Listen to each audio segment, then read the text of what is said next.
Hello everyone, welcome back to my channel. আমাদের আজকের ভিডিওটি আবার একটি ভৌতিক জায়গা সম্পর্কে। তবে এটি কোনো বাড়িঘর নয়, এটি একটি সামুদ্রিক বিচ বা সমুদ্রের একটি তট সম্পর্কে, যার নাম হচ্ছে ডুমাস বিচ। গুজরাটের ডুমাস বিচ ভারতের সবচেয়ে কুখ্যাত ভুতুড়ে সাইটগুলোর মধ্যে একটি। গুজরাট রাজ্যে আরব সাগরের ধারে অবস্থিত ডুমাস সমুদ্র সৈকত শুধুমাত্র একটি মনোরম গন্তব্য নয়, বরং ভারতের সবচেয়ে কুখ্যাত ভুতুড়ে সাইটগুলোর মধ্যে একটি। কালো বালি এবং রহস্যময় ঘটনার জন্য এটি পরিচিত।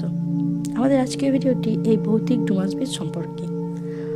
সুরম্য আরব সাগরের ধারে অবস্থিত ডুমাস সমুদ্র সৈকত স্থানীয়দের মধ্যে গুজরাটের সবচেয়ে ভুতুড়ে সমুদ্র সৈকতগুলির মধ্যে একটি হিসেবে বিস্ময়কর খ্যাতির জন্য কুখ্যাত।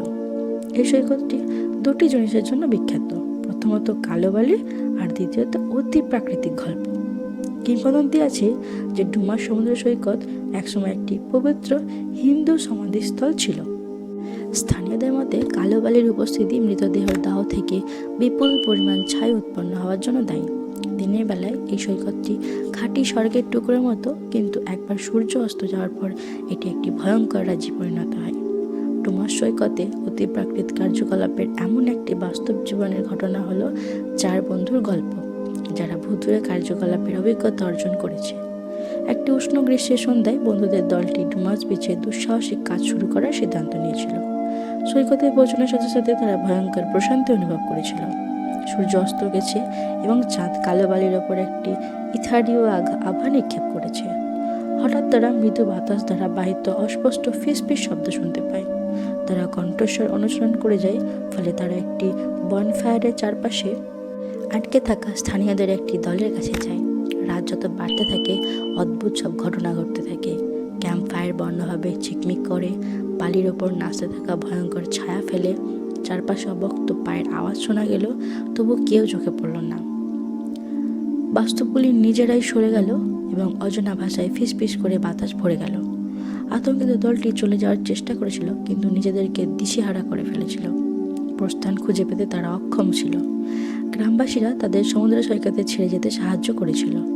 বন্ধুদের দলটি আর কখনোই ডুমাস সৈকতে ফিরে আসেনি। এছাড়াও প্রচলিত আছে, যারা রাত্রেবেলায় সৈকতে হাঁটার জন্য বেরিয়ে পড়ে তারা আর কখনো ফিরে আসে না। কেউ কেউ বলে যে অস্থির আত্মারা এই রাত্রিকালীন হাঁটারদের ডাকে তাদের জনবহুল এলাকার নিরাপত্তা থেকে দূরে নিয়ে যায়। ডুমাস বিচ দর্শকদের আকর্ষণ করেছে দিনের বেলায়। এটি পিকনিক করার, সমুদ্রের বাতাস উপভোগ করার এবং সুন্দর সূর্যাস্ত উপভোগ করার জন্য নির্মল স্থান। সন্ধ্যে নামার সাথে সাথে বায়ুমণ্ডল পরিবর্তিত হয় এবং সমুদ্র সৈকত রহস্যের বাতাস গ্রহণ করে। এই সৈকতের সাথে সম্পর্কিত গল্প এবং অভিজ্ঞতাগুলি এটিকে আকর্ষণীয় গন্তব্য করে তোলে। এই ছিল ভারতের অন্যতম একটি ভুতুড়ে সমুদ্র সৈকত বা বিচ, ডুমাস বিচ সম্পর্কে। আশা করছি আপনাদের ভিডিওটি ভালো লাগবে।